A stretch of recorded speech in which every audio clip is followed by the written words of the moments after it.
नमस्कार दोस्तों, स्वागत है आप सभी का आपके अपने इस YouTube चैनल पर। दोस्तों, आज हम एनसीईआरटी के तारतम्य को लगातार आगे बढ़ाते जा रहे हैं और इसी क्रम में हम अध्याय 3 पर पहुंचे हैं। ये कक्षा 7 का पाठ्यक्रम है दोस्तों। इसमें हम पढ़ेंगे दिल्ली के सुल्तान के बारे में। तो दोस्तों, शुरू करने से पहले आप सभी से निवेदन है दोस्तों, आप मेरे इस चैनल को सब्सक्राइब करिएगा, लाइक करिएगा और शेयर अवश्य करिएगा। चलिए तो शुरू करते हैं अपने इस अध्याय के बारे में। हमने अध्याय 2 में देखा कि कावेरी डेल्टा जैसे क्षेत्र बड़े राज्यों के केंद्र बन गए थे। मतलब जो कावेरी का डेल्टा था वो बड़े राज्यों के क्या हो गए थे? केंद्र बन गए थे। क्या आपने गौर किया कि अध्याय 2 में ऐसे किसी राज्य का जिक्र नहीं है जिसकी राजधानी दिल्ली रही हो? और इसकी वजह यह है कि दिल्ली महत्वपूर्ण शहर 12वीं शताब्दी में ही बना था। तालिका 1 पर नजर डालिए। पहले पहल तोमर राजपूतों के काल में दिल्ली किस साम्राज्य की राजधानी बनी? 12वीं सदी के मध्य में तोमरों को अजमेर के चौहानों, जिसे चामन के नाम से जाना जाता था, ने परास्त किया और तोमरों और चौहानों ने राज्य काल में ही दिल्ली वाणिज्य का एक महत्वपूर्ण केंद्र बन गया था। और इस शहर में बहुत ही समृद्धशाली जैन व्यापारी रहते थे जिन्होंने अनेक मंदिरों का निर्माण कराया। यहाँ दहलीवाल कहे जाने के वाले सिक्के भी डाले जाते थे जो काफ़ी प्रचलन में थे। तो इस समय के जो मतलब वक्त था, ये 12वीं शताब्दी के समय दिल्ली क्या हुआ, वर्चस्व में आना शुरू हुआ। और उसी समय पर क्या है, यहाँ पे जो चौहानों के राज्यकाल में दिल्ली जब वाणिज्य का केंद्र था, तो यहाँ पर जो थे वो क्या थे? जैन व्यापारी थे, समृद्ध व्यापारी थे। और इसी समय जिन्होंने अनेक मंदिरों के निर्माण करवाए। यहाँ दहलीवाल कहे जाने वाले सिक्के भी ढाले जाते थे। तो जो दहलीवाल हैं, मतलब सिक्के हैं, वो यहाँ पर क्या थे? ढाले जाते थे। यहाँ नीचे देखिए, 13वीं 14वीं सदी में दिल्ली सल्तनत के कुछ चुने हुए शहर जो यहाँ पर आपके सामने हैं। देखो, सबसे ऊपर की तरफ अगर चलें तो फिरोजाबाद, फिरोज शाह कोटला, इसके बाद यमुना नदी का पुराना मार्ग, फिर यहाँ की तरफ आगे बढ़ें तो हौज खास, फिर सेरी, जहाँपना, दिल्ली कोहना, कुतुब मीनार, इसके बाद हौज सुल्तानी, फिर ये तुगलकाबाद, फिर ये आदिलाबाद। तो ये जो हैं, ये दिल्ली के महत्वपूर्ण नगर हैं जिनको अभी अपन ने क्या देखा? इस मानचित्र में देखा। आगे बढ़ते हैं। 13वीं सदी के आरंभ में दिल्ली सल्तनत की स्थापना हुई और इसके साथ दिल्ली एक ऐसी राजधानी में बदल गया जिसका नियंत्रण इस उपमहाद्वीप के बहुत बड़े क्षेत्र में फैला। क्योंकि धीरे धीरे क्या हुआ, 12वीं सदी में क्या हुआ, शताब्दी में दिल्ली हुआ अपने उसमें आया, वर्चस्व में आया। और 13वीं शताब्दी से क्या हुआ, ये उसमें मतलब क्या बोलते हैं, 13वीं सदी के आरंभ में दिल्ली सल्तनत की क्या हो गई? स्थापना हो गई। और इसके साथ दिल्ली एक ऐसी राजधानी में बदल गया जिसका नियंत्रण इन उपमहाद्वीप के बहुत बड़े हिस्से पे फैला हुआ था। तालिका 1 पर फिर से नज़र अगर डालें तो उन 5 वंशों की पहचान कीजिए जिससे मिलाकर दिल्ली की सल्तनत बनी थी। तो दिल्ली की सल्तनत किन किन लोगों ने बनाई थी? देखो, अभी अपन तालिका 1 में पढ़ रहे हैं तो उसमें अपन ने ये सभी लोगों को देखा।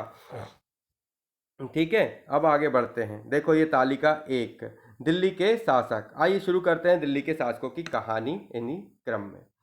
राजपूत वंश, तोमर, उसके बाद आरंभिक 12वीं शताब्दी 1165, अनंगपाल 1130 से 1145, चौहान 1165 से 1192, पृथ्वीराज चौहान 1175 से 1192, प्रारंभिक तुर्की शासक 1206 से 1290, कुतुबुद्दीन ऐबक 1206 से 1210, शमसुद्दीन इल्तुतमिश 1210 से 1236, रजिया सुल्तान 1236 से 1240, गयासुद्दीन बलबन 1266 से 1287। इसके बाद आगे की तरफ अगर बढ़ें तो यहाँ पर आता है खलजी वंश 1290 से 1320, जलालुद्दीन खलजी 1290 से 1296।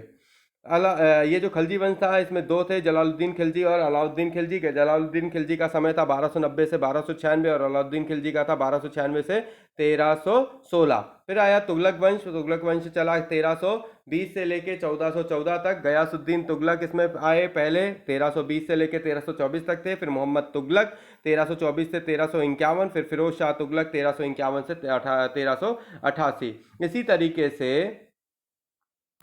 यहाँ पर सैयद वंश में 1414 से लेके 1451 तक चला। इसमें खिज्र खान जो है उसने 1414 से लेके 1421 तक शासन किया। उसके बाद आया लोधी वंश में 1451 से 1526 तक चला। इसमें बहलोल लोधी 1451 से 1489 तक थे।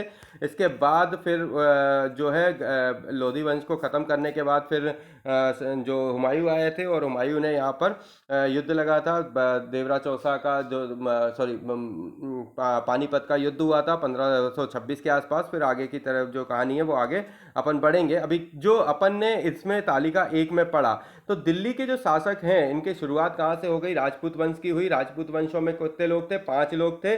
तो ये जो दिल्ली के जो शासक थे उनमें 4 लोगों के नाम यहाँ पे जिक्र हैं। राजपूत वंशों में तोमर, तोमर, अनंगपाल, चौहान और पृथ्वीराज चौहान। तो कितने 4 लोग थे? तोमर, अनंगपाल, चौहान और पृथ्वीराज चौहान। तोमर, अनंगपाल, चौहान और पृथ्वीराज चौहान। अब तोमर जो थे वो क्या थे? 1165 में आरंभिक 12वीं शताब्दी तक चले और उसके बाद आरंभिक 12वीं शताब्दी तक मतलब इनका जो था वो शुरुआत तक इनके तोमर वंश चला। उसके बाद अनंगपाल आए, वो 1130 से 1145 तक चला इनका। इसके बाद चौहान 1165 से लेके 1192, पृथ्वीराज चौहान 1175 से लेके 1192। तो इसी क्रम में ये पूरे राजपूत वंश का तारतम था और राजपूत वंश यहाँ तक चला। फिर प्रारंभिक तुर्की आए। तुर्की में जो तुर्की शासक था, तुर्की शासक जो कहाँ से बना था, मैंने अभी आपको बताया था कि गजनब जो है वो वहाँ से जो तुर्क के तरफ से आए थे। इनका मेन पर्पस क्या था? लूटपाट करना और लूटपाट करके यहाँ से सामान लेकर जाना। और उसी के हिस्से में उनने क्या किए थे कि अपने जो सुल्तान मतलब जो राजा ने अपने अंडर में क्या बनाए हुए थे, अलग अलग टेरिटरी के अपने अलग अलग जो है वो बंदे तो उसके सूबेदार के रूप में रखे हुए थे। तो वो क्या है, कुतुबुद्दीन ऐबक जो था वो दिल्ली के हिस्से को देखता मतलब उसकी देख रेख में था। जब वो मरा तो उसके बाद कुतुबुद्दीन ऐबक को क्या बना दिया? कुतुबुद्दीन ऐबक ने खुद को अपने आप को दिल्ली का सुल्तान किया और क्या किया, उसने कुतुब मीनार का निर्माण कराना शुरू किया था। पर कुतुबुद्दीन ऐबक ने उसका काम शुरू करवा मतलब कंप्लीट करवाया था, उससे पहले वो चल रहा था। चलिए और आगे बढ़ते हैं। तो शमसुद्दीन इल्तुतमिश वो कुतुबुद्दीन के बाद आया। फिर उसके बाद इल्तुतमिश की बेटी रजिया सुल्तान आई और फिर गयासुद्दीन बलबन जिसने सिजदा और पाबोज नामक जैसे उनको शुरू करवाया था। इसके ये जो क्रम था उसमें 1206 से 1290 तक प्रारंभिक तुर्की शासक चला। फिर आया खिलजी वंश। तो तुर्की पहले राजपूत, फिर तुर्की राजपूत चला 12वीं शताब्दी तक। फिर 12वीं शताब्दी से लेके 1290 तक चला तुर्की वंश। फिर 1290 से लेके 1320 खिलजी। तुगलक वंश आया 1320 से 1414। सैयद वंश 1414 से 1451 और लोधी वंश 1451 से 1526। उसके बाद फिर अकबर की कहानी शुरू हो जाती है। तो वो अभी इसमें दिया नहीं है तो मैं उसको ज़्यादा जिक्र नहीं करता हूँ। आगे बढ़ते हैं। दिल्ली के सुल्तानों के बारे में जानकारी कैसे? हालांकि अभिलेख, सिक्कों और स्थापत्य भवन निर्माण कला के माध्यम से काफ़ी सूचना मिलती है, मगर और भी महत्वपूर्ण वे इतिहास तारीख एक वचन यानी एक वचन तारीख बहुवचन तारीख में सुल्तानों के शासनकाल में प्रशासन की भाषा फारसी में लिखे गए हैं। मतलब प्रशासन की भाषा फारसी में लिखे गए हैं। तो यहाँ पर क्या थे कि जो अपन को इतिहास की जो लेख अभिलेख मिले हैं ना, सिक्कों के अभिलेख, सिक्के और स्थापत्य के माध्यम से काफ़ी सूचना मिलती हैं और वो किस में लिखे हैं? फारसी में लिखे हुए हैं। देखो यहाँ पर जो कुछ लिखा हुआ दिख रहा है, ये यहाँ पे एक सील नुमा लगा रहे हैं, ये यहाँ पे कुछ बंदा लिख रहा है। उसके बाद ये बंदा क्या कर रहा है, यहाँ पे इसके द्वारा कुछ कारीगर काम कर रहे हैं। मतलब जो चीज़ें बनाई गई उनके तारीखों के लेखन सचिव, प्रशासक, कवि के दरबारियों जैसे सुशिक्षित व्यक्ति होते थे, जो घटनाओं का वर्णन भी करते थे और शासकों को प्रशासन संबंधी सलाह भी देते थे। वे न्यायाधीश न्यायगत शासन के महत्व पर बल देते थे। आइए जानते हैं न्याय चक्र के बारे में। 13वीं सदी के इतिहासकार मुदब्बिर ने लिखा था, राजा का काम सैनिकों के बिना नहीं चल सकता, सैनिक वेतन के बिना नहीं जी सकते। वेतन आता है किसानों से एकत्रित किए गए राजस्व से, मगर किसान भी राजस्व तभी चुका सकेंगे जब वे खुशहाल और प्रसन्न होंगे। ऐसा तभी हो सकता है जब राजा न्याय और ईमानदार प्रशासन को बढ़ावा दे। तो एक बहुत अच्छी बात जो लिखी गई 13वीं सदी के इतिहासकार फक ए मुदब्बिर द्वारा, वो एक सही बात लिखी गई कि राजा को काम तो चाहिए, फिर राजा अगर प्रशासन में ईमानदार अगर रहे तो वो सभी चीज़ों को क्या कर पाएगा, सही से कर पाएगा। तो ये एक वर्णन था बहुत अच्छा जिसे अपन ने पढ़ा। अब इधर देखते हैं चित्र एक, पांडुलिपियों को तैयार करने के चार चरण। कागज तैयार करना, उसके बाद लेखन कार्य होना, फिर महत्वपूर्ण शब्दों अनुच्छेदों की ओर ध्यान आकर्षित करने के लिए सोने का पिघला कर उसका प्रयोग करना, और जिल्द तैयार करना। तो ये जो चार कम थे, इन सभी को क्या किया जाता है, इस तरीके से बनाया या लिखा जाता है। फिर क्या आपको लगता है कि न्याय चक्र राजा और प्रजा के बीच के संबंध को समझने के लिए उपयुक्त शब्द है? देखिए, शब्द उपयुक्त है या नहीं है, इस बात से ज़्यादा महत्व नहीं पड़ता जितना कि उस शब्द के बाद उस काम का होना। क्योंकि न्याय व्यवस्था अगर बेहतर होगी तो न्याय चक्र बोले चाहे न्याय व्यवस्था बोले, बात बराबर है। पर काम ये है कि अगर न्याय नहीं हो रहा है तो फिर किसी भी बात का कोई फर्क नहीं पड़ना है कि आप उसे न्याय चक्र बोलें या फिर न्याय व्यवस्था बोलें। तो वट एवर, अगर आपके दिमाग में इस बात को लेकर कोई कमेंट है तो आप ज़रूर मुझे कमेंट करके बताइए, अपन इस बात पे ज़रूर अवश्य चर्चा करेंगे। तो जो पांडुलिपियों को लिखने के जो चार चरण थे, कागज का तैयार करना, लेखन कार्य होना, कागज तैयार करने के बाद उस पर लिख दिया, लिखने के बाद उन शब्दों के अनुच्छेदों को ध्यान आकर्षित करने के लिए सोने को पिघलाकर उसका प्रयोग करना, और जिल्द तैयार करना। ये चार क्रमों को अभी अपन ने देख लिया। आगे बढ़ते हैं। ये कुछ और बातें ध्यान में रखें। तारीखों के लेखक नगरों में, विशेषकर दिल्ली में रहते थे, गांव में शायद ही कभी रहते हों। वे अक्सर अपने इतिहास, सुल्तानों के लिए उनके ढेर सारे इनाम इकराम पाने की आशा में लिखा करते थे, और ये लेखक अक्सर शासकों को जन्म सिद्ध अधिकार और लिंग भेद पर आधारित आदर्श समाज व्यवस्था बनाए रखने की सलाह देते थे, और उसके विचार से सारे लोग सहमत नहीं होते थे। सीधी सी बात है, ऐसे लेखक जो अक्सर शासक को जन्म सिद्ध अधिकार और लिंग भेद के आधार पर आधारित आदर्श समाज व्यवस्था को बनाए रखने की सलाह देते थे। अब लिंग भेद अगर करेंगे तो किस तरीके से आप उसको आगे बढ़ा पाएंगे, वही बात आ जाती है कि फिर परेशानियों का संकट किसी न किसी प्रकार से सामने आने लगता था। चलिए आगे बढ़ते हैं। सन 1236 में सुल्तान इल्तुतमिश की बेटी रजिया सिंहासन पर बैठी। उस युग के इतिहासकार मिन्हाज सिराज ने स्वीकार किया है कि वह अपने सभी भाइयों से अधिक योग्य और सक्षम थी, लेकिन फिर भी वह एक रानी को शासक के रूप में मान्यता नहीं दे पा रहे थे। दरबारी जन भी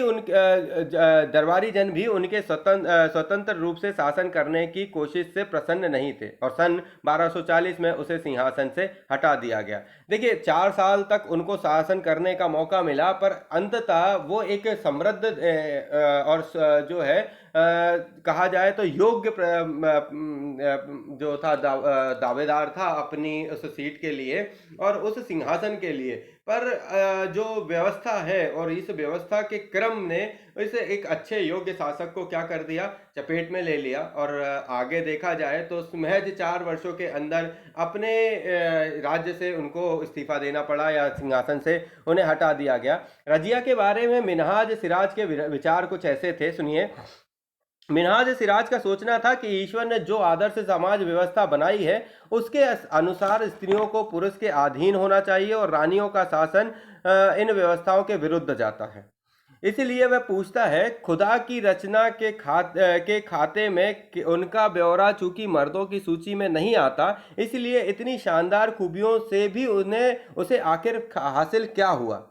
रजिया ने अपने अभिलेखों और सिक्कों पर अंकित करवाया कि वह सुल्तान इल्तुतमिश की बेटी थी। आधुनिक आंध्र प्रदेश के वारंगल क्षेत्र में किसी समय काकतीय वंश का राज्य था, और उस वंश की रानी रुद्रम्मा देवी 1262 से 1289 के व्यवहार से रजिया का व्यवहार बिल्कुल विपरीत था। रुद्रम्मा देवी ने अपने अभिलेखों में अपना नाम पुरुषों जैसा लिखवाकर अपने पुरुष होने का भ्रम पैदा किया था। एक और महिला शासक थी, कश्मीर की रानी दिद्दा। दिद्दा सन 980 से 1003 उनका नाम दीदी, बड़ी बहन से निकला था। जाहिर है प्रजा ने इनकी प्रिय रानी को भी स्नेह भरा संबोधन दिया होगा, दिद्दा। तो ये तो रानियाँ थी, इसमें इनके भ्रम होने की कहानी जो है वो सामने आई थी। तो जो पहली थी जिसे रजिया सुल्तान, उनने अपने पिता के नाम की बेटी होने का उनने अपने जो है लेखों और अभिलेखों में सिक्कों पर अंकित करवाया था। इसके अलावा 1262 से 1289 के बीच में जो दूसरी अपने को जो रुद्रम्मा देवी थी, जिनका काकतीय वंश का राज्य था, जो आंध्र प्रदेश के काकतीय वंश के राज्य था, उसमें उस वंश की रानी रुद्रम्मा देवी 1262 से 1289, इन्होंने अब इसके विपरीत जो काम किया उसमें उन्होंने पुरुषों के समान अपने आप को प्रस्तुत किया, जिससे इस बात का भ्रम पैदा होता है कि वे महिला थी या पुरुष थी। इसके अलावा एक और महिला जो जिसका अभी अपन ने जिक्र किया, कश्मीर की, तो अभी तीन पढ़ी, एक रजिया सुल्तान दिल्ली से, दूसरा रुद्रम्मा देवी आंध्र प्रदेश काकतीय वंश से, और कश्मीर की रानी दिद्दा, जिनका नाम दीदी बड़ी बहन से निकला, प्रजा ने उनको रानी प्रिय स्नेह भरा संबोधन दिया। मिनहाज के विचार अपने शब्दों में व्यक्त कीजिए। क्या आपको लगता है कि रजिया के विचार भी यही थे? क्या आपके अनुसार स्त्री के लिए शासक बनना इतना कठिन क्यों था? देखिए, व्यवस्थाओं को जन्म देती हैं और उन व्यवस्थाओं के द्वारा ही व्यवस्थाएं बनती बिगड़ती हैं, और जिन व्यवस्थाओं के कारण ये समस्याएं बनी, उन व्यवस्थाओं को संभालना और उन्हें बनाकर नए व्यवस्थाओं में व्यवस्थित तरीके से करना, शायद इसी क्रम में इन बातों को लिया गया होगा। खैर, मुझे सिर्फ कुछ बातें रखनी थी तो मैंने इसे रखी, पर जो लेख और किताबें कॉपियाँ कहती हैं उन पर अपन को ज़्यादा गौर करना चाहिए, महज अपने बातों को रखने के, क्योंकि इतिहास किसी न किसी प्रकार से, किसी न किसी क्रम से हमारे तक पहुंचा है। अब उसे कितने भाषाओं और कितने प्रकारों से हम तक पहुंचाया गया है, इस बारे में सोचना हमारे बस की बात नहीं। आइए बढ़ते हैं आगे। जन्म सिद्ध अधिकार। जन्म के आधार पर विशेषाधिकार का दावा। उदाहरण के लिए लोग मानते थे कि कुलीन व्यक्ति को कुछ खास परिवारों में जन्म लेने के कारण शासन करने की अधिकार विरासत में मिलते हैं। उसके बाद लिंगभेद। स्त्रियों तथा पुरुषों के बीच सामाजिक और शारीरिक रचना संबंधी अंतर। आमतौर पर यह तर्क दिया जाता है कि ऐसे अंतर के कारण पुरुष स्त्रियों की तुलना में श्रेष्ठ होते हैं। इस बात पे कोई कमेंट नहीं करूंगा, जाने देते हूँ। दिल्ली सुल्तनत का विस्तार। गैरीसन शहर से साम्राज्य तक। देखिए, दिल्ली सल्तनत का जो विस्तार है वो गैरीसन शहर से साम्राज्य तक किस तरीके से है, तो अपन यहाँ से ऊपर से चलते हैं। देखिए, ऊपर की तरफ अगर देखें तो काजकोट, फिर नंदाना, उसके बाद लाहौर, मुल्तान, इसके बाद उच्च, तबर हिंद, कुरहराम, सुनाम, सुरसती, बागवाल, हांसी, दिल्ली, बदायूं, मंदोर, कासली, संभामानक, कोल, बदायूं, अजमेर, ग्वालियर, रणथंबोर, अवध, बनारस, लखनौती, देवल। ये उत्तर भारत के वे शहर हैं जहां पर कहीं ना कहीं से क्या था, दिल्ली सल्तनत का विस्तार था। शमसुद्दीन इल्तुतमिश द्वारा जीते गए प्रमुख शहर मानचित्र 2 इसमें अपन ने देखे।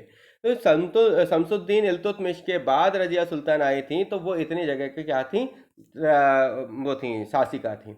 13वीं शताब्दी के आरंभिक वर्षों में दिल्ली के सुल्तान का शासन गैरीसनों यानी रक्षक सैनिकों की टुकड़ियों के निवास के लिए बने मजबूत किलेबंद शहरों से परे शायद ही कभी फैला हो।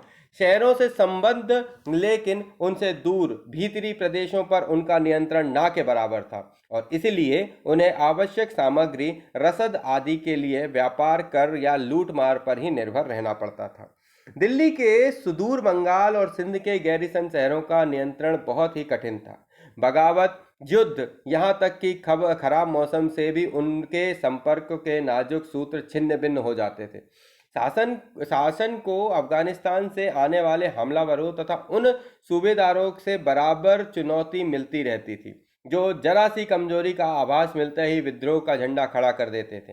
और इन चुनौतियों के चलते सल्तनत बड़ी मुश्किलों से किसी तरह अपने आप को बचाए हुए थी, और इसका विस्तार हुआ गयासुद्दीन बलबन, अलाउद्दीन खिलजी और मोहम्मद तुगलक के राज्यकाल में। सल्तनत की भीतरी सीमाओं में जो अभियान चले, उनका लक्ष्य था गैरीसन शहरों की पृष्ठभूमि में स्थित भीतरी क्षेत्रों की स्थिति को मजबूत करना, और इन अभियानों के दौरान गंगा यमुना के दोआब से जंगलों को साफ कर दिया गया और शिकारी, संग्राहकों और चरावाहों को उनके पर्यावास से खदेड़ दिया गया, और वह जमीन किसानों को दे दी गई और कृषि कार्य को प्रोत्साहन दिया गया। व्यापार मार्गों में को उसकी सुरक्षा और क्षेत्रीय व्यापार की उन्नति की खातिर नए किले और नए शहर बसाए और बनाए जाने लगे। इसके अलावा मानचित्र में अपन जो देख चुके हैं, फिर यहाँ पर अगर देखें किसी शहर या बंदरगाह के आसपास के इलाके जो उन शहर के लिए वस्तुओं और सेवाओं की पूर्ति करें, गैरिसन शहर किलेबंदी बसाओ जहाँ सैनिक रहते थे। इसके अपन ने जो पढ़ा, आगे बढ़ते हैं।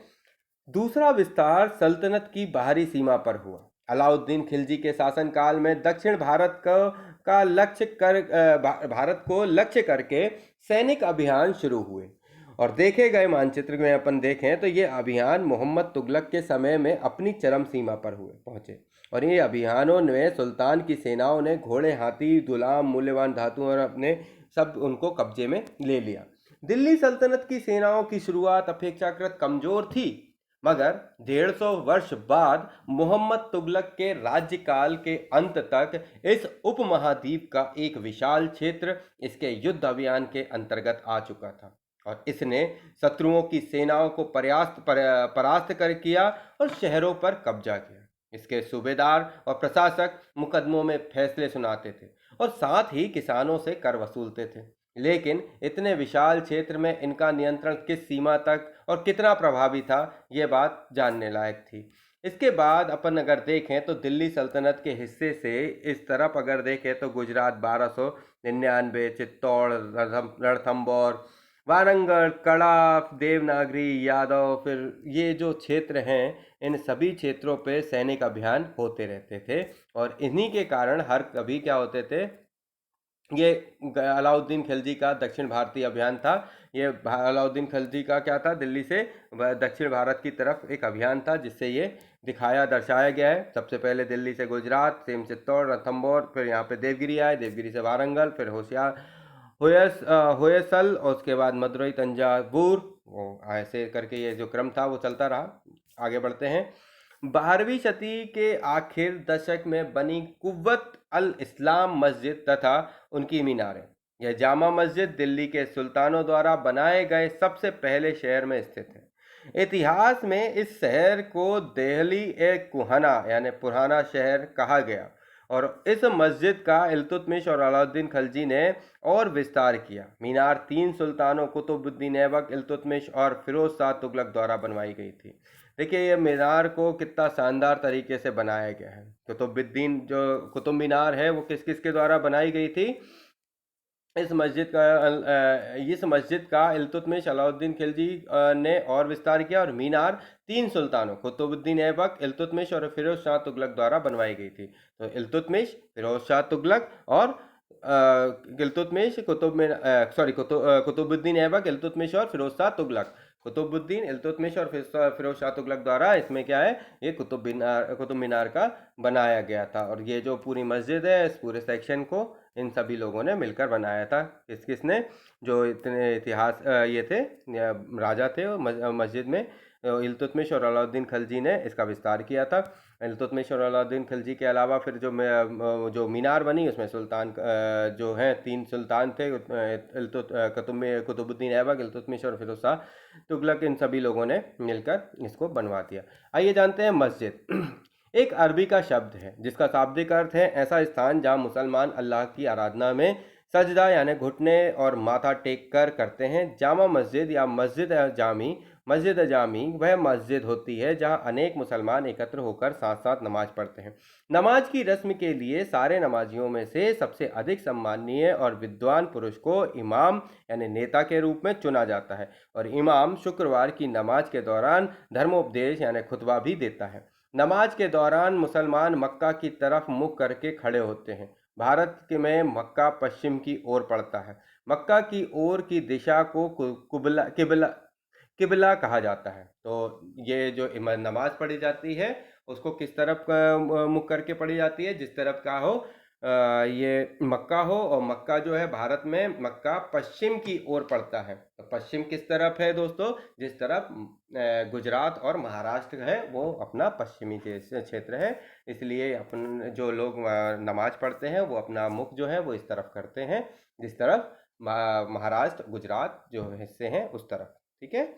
बेगमपुरी मस्जिद यह मोहम्मद तुगलक के राजकाल में दिल्ली में उनकी नई राजधानी जहांपनाह विश्व की शरणस्थली की मुख्य मस्जिद के तौर पर बनाई गई। जैसे मानचित्र 1 में जहांपनाह को ढूंढिएगा तो आपको पता चलेगा ये कहाँ पर है। ये जो मस्जिद है ये वो मस्जिद है जिसका अभी अपन ने जिक्र किया। ठीक है, इसे किसने बनवाया था?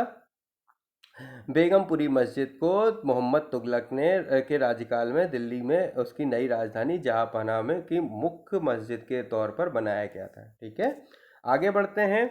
दिल्ली के सुल्तान ने सारे उपमहाद्वीप को अनेक शहरों में मस्जिद बनवाई। दिल्ली के सुल्तानों ने सारे उपमहाद्वीप में अनेकों मस्जिदें बनवाई और उसमें उनमें मुसलमानों और इस्लाम के रक्षक होने के दावे को बल मिलता था। समान आचार संहिता और आस्था का पालन करने वाले श्रद्धालुओं के परस्पर एक समुदाय से जुड़े होने का बोध उत्पन्न करने का भी मस्जिदें सहायक थीं और एक समुदाय का अंग होने के बोध को प्रबल करना जरूरी था, क्योंकि मुसलमान अनेक भिन्न भिन्न प्रकार की पृष्ठभूमियों से आते थे। मोट की मस्जिद सिकंदर लोधी के शासनकाल में यह उनके मंत्री द्वारा बनवाई गई थी। तो ये जो मस्जिद है कौन सी है? मोट की मस्जिद है और ये काफ़ी बहुत पुरानी फिक्स जो है वो लगी हुई है। देखिए इसमें काफ़ी पुराना है, इसमें समझ सकते हैं आप देख के। इसके बाद ये जो चित्र है इसको देखें, जमाली कमाली का मस्जिद 1520 के दशक में आखिरी दिनों में निर्मित। ठीक है, चित्र 2, 3, 4 एवं 5 की तुलना कीजिए। इन मस्जिदों की समानता और असमानता ढूंढ निकालने की कोशिश कीजिए। चित्र 3, 4, 5 में स्थापत्य की उस परंपरा का विकास दिखाई देता है जिसकी चरम सीमा हमें दिल्ली में शाहजहां की मस्जिद में दिखाई देती है। आगे बढ़ते हैं। खलजी एवं तुगलक वंश के अंतर्गत प्रशासन और समेकन नज़दीक से एक नज़र। दिल्ली सल्तनत जैसे विशाल साम्राज्य में समेकन के लिए विश्वसनीय सूबेदारों तथा प्रशासकों की जरूरत थी। दिल्ली के आरंभिक सुल्तान विशेषकर इल्तुतमिश सामंतों और जमींदारों के स्थानों पर अपने विशेष गुलामों को सूबेदार नियुक्त करना अधिक पसंद करते थे। इन गुलामों को फारसी में बंदगा कहा जाता था और इन्हें सैनिकों सेवा के लिए खरीदा जाता था और उन्हें राज्य के कुछ बड़े ही महत्वपूर्ण राजनीतिक पदों पर काम करने के लिए बड़ी सावधानी से प्रशिक्षित किया जाता था। चूंकि पूरी तरह अपने मालिक पर निर्भर होते थे वे, इसलिए सुल्तान भी विश्वास कर उन पर निर्भर रहते थे। बेटों से बढ़कर गुलाम। सुल्तानों को सलाह दी जाती थी, जिस गुलाम को हमने पाला पोसा और आगे बढ़ाया उसकी हमें देखभाल करनी चाहिए, क्योंकि तकदीर अच्छी हो तभी पूरी जिंदगी में कभी कभी ही योग्य और अनुभवी गुलाम मिलता है। बुद्धिमानों का कहना है कि योग्य और अनुभवी गुलाम बेटे से भी बढ़कर होता है। क्या आपको गुलाम को बेटे से बढ़कर मानने में का कोई कारण समझ में आता है? देखिए, गुलाम और बेटे की कहानी को अगर इसमें देखें तो इधर पे थोड़ा सा डबल मीनिंग वर्ड मेरे हिसाब से मुझे समझ में आता है। यहाँ पर मुद्दा ये है कि एक कहा जाए तो इस प्रकार की मतलब वर्डिंग है कि अगर व्यक्ति समझदार है तो उसकी तुलना अगर बेटे से करी जाए तो बेटा जितना प्रिय होता है, सेम अगर कोई ढंग का गुलाम, अगर कोई समझदार और बुद्धिमान गुलाम हाथ लगे और समझ अपना गुलाम बने तो वाकई उसकी जो बराबरी करी गई है उसे बेटे से करी गई, क्योंकि बेटा जितना प्रिय है वो अपने राज्य का राजा बनेगा। वैसी ही कहानी उस गुलाम के प्रति भी है कि वो भी उस राजा के प्रति अपने लिए उसके लिए वफादार रहेगा। तो ये एक समानता है, इस पर इतना कोई बड़ा विचार नहीं है। और चूंकि काबिल के सामने काबिलियत उसको किसी बड़े ही पद के बराबरी को लेकर ही की जाती है और ऐसा ही कुछ है, इतना कुछ इशू नहीं है। खलजी तथा तुगलक शासक बंधकों का इस्तेमाल करते रहे, साथ ही अपने पर आश्रित निम्न वर्ग के लोगों को भी ऊंचे राजनीतिक पदों पर बैठाते रहे। ऐसे लोगों को सेनापति और सूबेदार जैसे पद दिए जाते थे, लेकिन इसमें राजनीतिक अस्थिरता भी पैदा होने लगी। गुलाम और आश्रित अपने मालिकों के और संरक्षकों के प्रति तो वफादार रहते थे, मगर उनके उत्तराधिकारियों के प्रति नहीं थे। नए सुल्तानों के अपने नौकर होते थे। फलस्वरूप किसी नए शासक के सिंहासन पर बैठते ही प्रायः नए और पुराने सरदारों के बीच टकराहट शुरू हो जाती थी। सुल्तानों द्वारा निचले तबके के लोगों के संरक्षण दिए जाने के कारण उच्च वर्गों के कई लोगों को गहरा धक्का भी लगता था। फारसी तवारीख के लेखकों ने निचला खानदान के लोगों को ऊंचे पदों पर बैठाने के लिए दिल्ली के सुल्तानों की आलोचना भी की है। सुल्तान मोहम्मद तुगलक के अधिकारी जन सुल्तान मोहम्मद तुगलक ने अजीज खुमार नामक कलाल, शराब बनाने और बेचने वाला, फिरूज हज्जाम नामक नाई, और मनका तब्बाख नामक बावर्ची, और लड्डा तथा पीरा नामक मालियों को ऊंचे प्रशासनिक पदों पर बैठाया था। 14वीं शताब्दी के मध्य के इतिहासकार जियाउद्दीन बर्नी ने इन नियुक्तियों का उल्लेख सुल्तान के राजनीतिक विवेक के नाश और शासन करने की अक्षमता के उदाहरण के रूप में किया है। आपके ख्याल से बर्नी ने सुल्तान की आलोचना क्यों की होगी? देखिए, अलबरून जो ये लिखा गया तथ्य है, ये कहीं ना कहीं निम्न दर्जे और उच्च दर्जे के बीच का एक लेवल क्रॉसिंग है, जिस पर कहीं ना कहीं इशू तो था। यदि वाकई काबिलियत थी तो ठीक है। अगर काबिल नहीं थे और किसी उच्च दर्जे के अधिकारियों को सबक सिखाने के लिए राजा सिर्फ मन बुद्धि विवेक के अकॉर्डिंग, या फिर बोला जाए तो सिर्फ उनकी भावनाओं को ठेस पहुंचाने के खातिर अगर ये करते थे, तो कहीं ना कहीं राज्य का विनाश होना निश्चित था। और अगर वाकई ये लोग समझदार थे और इन्हें इस चीज़ के काबिल थे और इन्हें तब बनाया गया, तो शायद इनकी आलोचना इस तरीके से नहीं होती। पर दोनों ही क्षेत्रों में इस बात को कह पाना मुश्किल है कि राजा इस तरीके के जो डिसीजन है उस क्यों लेता था, या फिर अगर लेता था तो अपने मंत्रियों की सलाह के बिना क्यों लेता था।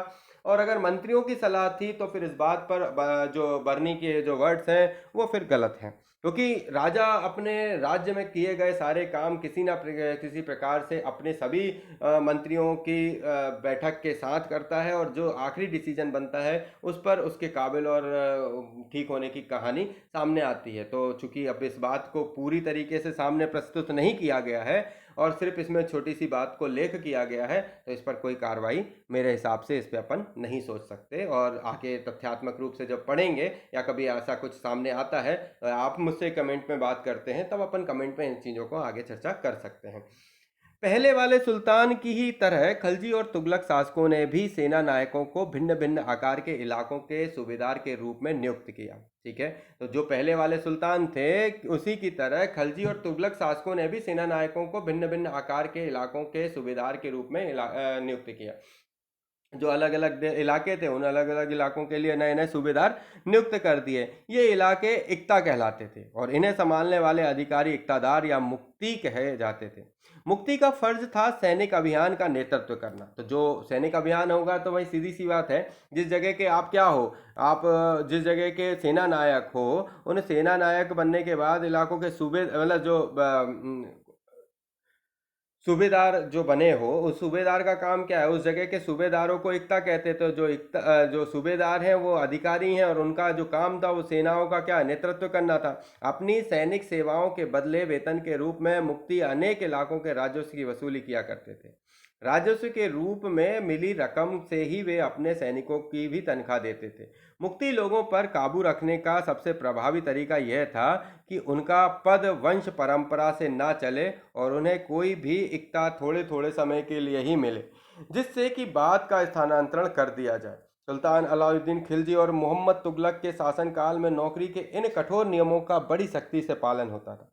मुक्ति लोगों द्वारा एकत्रित किए गए राजस्व की रकम का हिसाब लेने के लिए राज्य द्वारा लेखा अधिकारी नियुक्त किए जाते थे और इस बात का ध्यान रखा जाता था कि मुक्ति राज्य द्वारा निर्धारित कर ही वसूलने और तथा तय संख्या के अनुसार सैनिक रखे।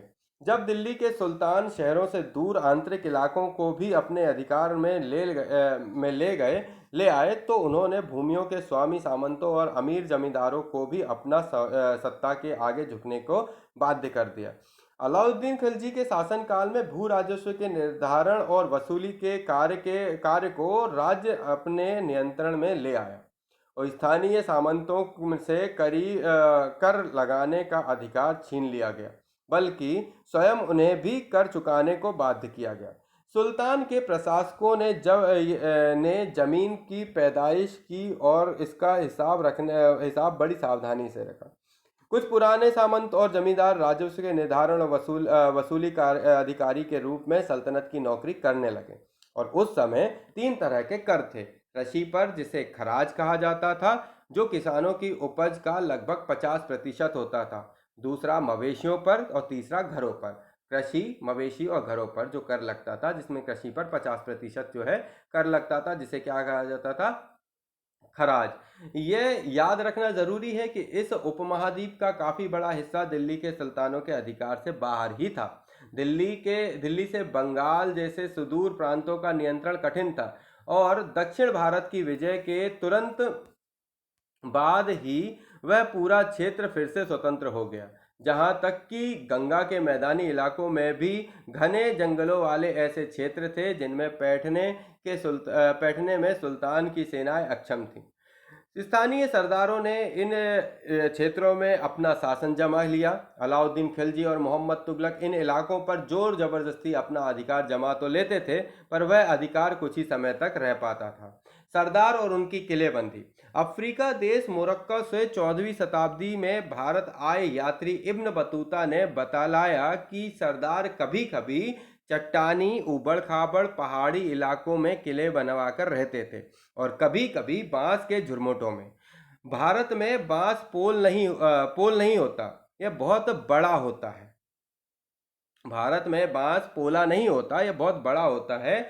इसके अलग अलग हिस्से आपस में इस तरह गूंथे होते हैं कि उन पर आग का भी असर नहीं होता, और वे कुल मिलाकर बहुत ही मजबूत होते हैं। सरदार इन जंगलों में रहते थे, जो इनके लिए किले का प्राचीर का काम करते थे, और इस दीवारों में के घेरे में ही उन्हें उन्हें उनके मवेशियों और फसल रहते थे। अंदर ही पानी भी उपलब्ध रहता था, अर्थात वहां एकत्रित हुआ वर्षा का जल, इसलिए उन्हें प्रबल बलशाली सेनाओं के बिना हराया नहीं जा सकता। ये सेनाएं जंगल में घुसकर खास तौर से तैयार किए गए औजारों से बांसों को काट डालती थी। सरदार की रक्षा व्यवस्था का वर्णन कीजिए। आइए आगे बढ़ते हैं। चंगेज खान के नेतृत्व में मंगोलों ने 1219 में उत्तर पूर्वी ईरान में ट्रांस ऑक्सीसियान आधुनिक उज्बेकिस्तान पर हमला किया, और इसके शीघ्र बाद ही दिल्ली सल्तनत को उनका धावा झेलना पड़ा। अलाउद्दीन खिलजी और मोहम्मद तुगलक के शासनकाल के आरंभ में दिल्ली पर मंगोलों के धावे बढ़ गए, और इससे मजबूर होकर दोनों ही सुल्तानों को एक विशाल स्थानीय सेना खड़ी करनी पड़ी।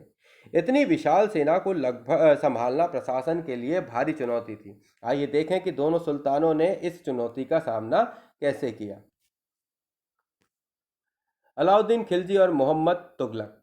दिल्ली पर 2 बार हमले हुए, 1299 से 1300 और 1302 से 1303 में।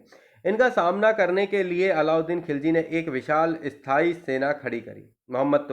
मोहम्मद तुगलक के शासनकाल के प्रारंभिक वर्षों में सल्तनत पर हमला हुआ।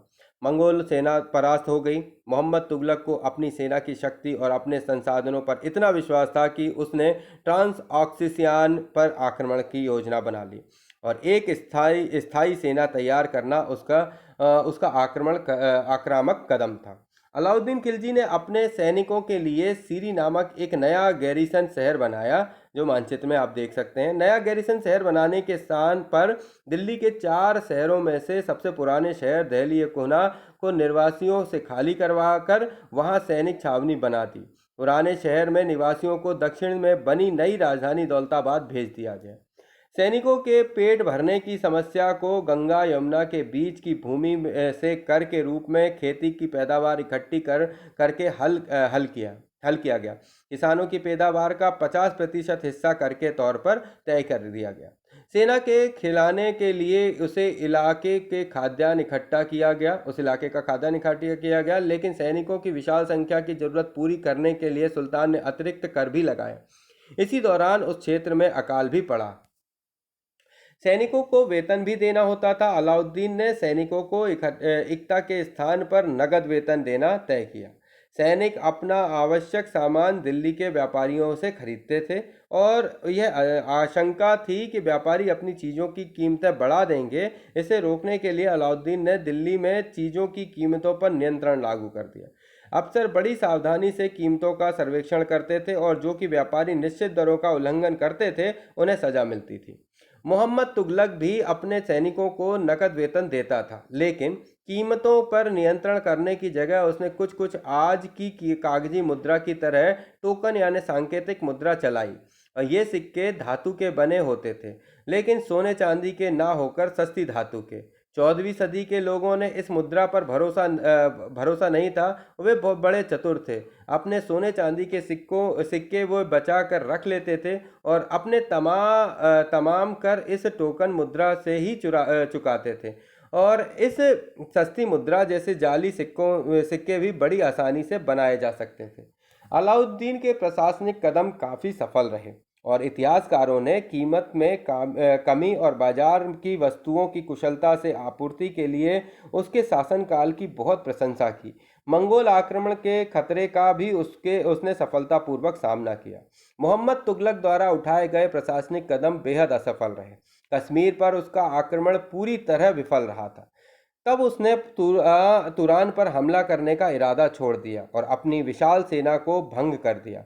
इस बीच उसने प्रशासन संबंधी जो कदम उठाए थे उसने कई परेशानियां पैदा हो गईं। दौलताबाद दौलताबाद ले जाए जाने से लोग बहुत नाराज हुए थे। करों में वृद्धि और गंगा यमुना के दुआब में अकाल से विक्षुब्ध जनता बगावत पर उतर आई और मोहम्मद तुगलक को अंततः टोकन मुद्रा को भी वापस लेनी पड़ी। इन तमाम असफलताओं की गिनती करने में हमें कभी कभी भूल जाते हैं कि सुल्तान के इतिहास में पहली बार दिल्ली के किसी सुल्तान ने मंगोल इलाके को फतह करने का अभियान की योजना बनाई थी।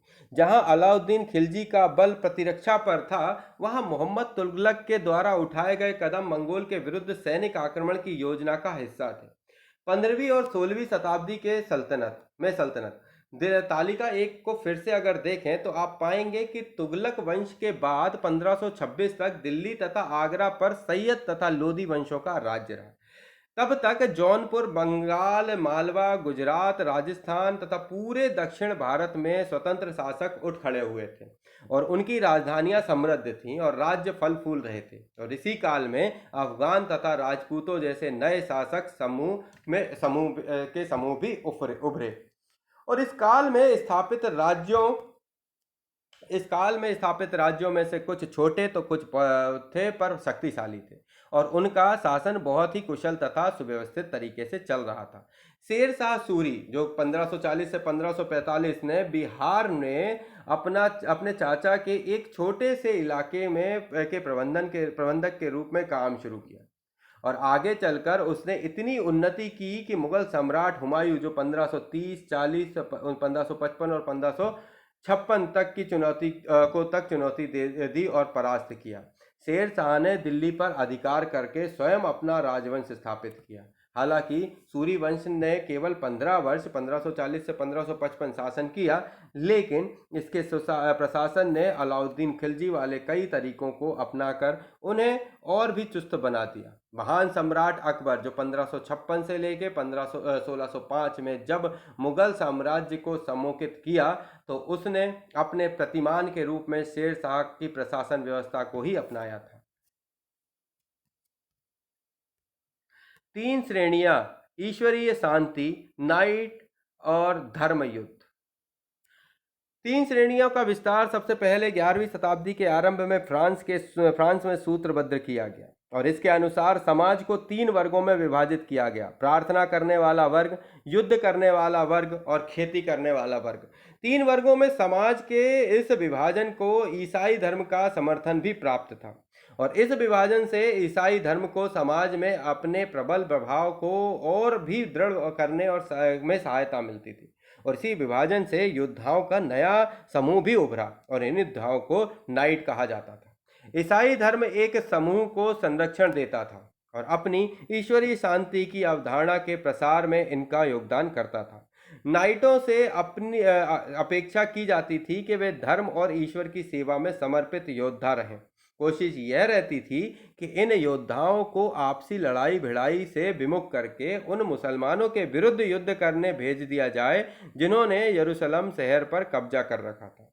और इस प्रयत्न के परिणाम स्वरूप सैनिक अभियानों में की एक श्रृंखला चली जिसे क्रूसेड धर्म युद्ध कहा गया। और ईश्वर तथा धर्म की सेवा में किए गए इन अभियानों ने नाइटों की हैसियत पूरी तरह बदल डाली। पहले इन नाइटों की गिनती कुलीन में नहीं होती थी, मगर फ्रांस में 11वीं सदी के अंत तक जर्मन ने उससे एक सदी बाद इन योद्धाओं के दीनहीन अतीत को भुला दिया गया और 12वीं सदी तक कुलीन वर्ग के लोग भी नाइट कहलाना चाहने लगे थे। कल्पना कीजिए, आप अलाउद्दीन खिलजी या मोहम्मद तुगलक के शासनकाल के एक किसान हैं और आप सुल्तान द्वारा लगाया गया कर नहीं चुका सकते। आप क्या करेंगे? बहुत बैंड बजेगी तुम्हारी। बीज शब्द आइए जानते हैं। इक्ता, तारीख, गैरिसन, मंगोल, लिंग और खराज। जो हमने इस चैप्टर में पढ़ा, ये चैप्टर पूरा का पूरा दिल्ली सल्तनत से जुड़ा हुआ था, जिसमें हमने दिल्ली के सुल्तानों के बारे में पढ़ा। दोस्तों, ये पूरे चैप्टर को हमने एनसीईआरटी के माध्यम से आप तक पहुंचाया। इसमें जो त्रुटि हो क्षमा करिएगा। अगर दोस्तों आपके द्वारा यही आपका जो सपोर्ट है बना रहे, तो हम ऐसे ही आप तक हम और भी नए वीडियो लाते रहेंगे। इसके लिए निवेदन करता हूं कि कृपया करके मेरे चैनल को सब्सक्राइब करिए, लाइक करिए और शेयर ज़रूर करिए। दोस्तों, उन लोगों तक पहुंचाइए जिन लोगों को वाकई में एनसीईआरटी पढ़ने की आवश्यकता है। हम बहुत अच्छे माध्यम से धीरे धीरे इसको सुधार करके आप तक लाते जाएंगे और भी आगे बढ़ते जाएंगे। तब तक, जब तक हमारे पास नया अध्याय को पढ़ना है और या नए अध्याय को लाने तक का समय है, तब तक के लिए हम आपसे इजाज़त लेते हैं। जल्द ही मिलेंगे आप सभी से नए अध्याय के साथ। तब तक अपना ख्याल रखिए और मस्त रहिए, चुस्त रहिए। धन्यवाद दोस्तों। जय हिंद, जय भारत।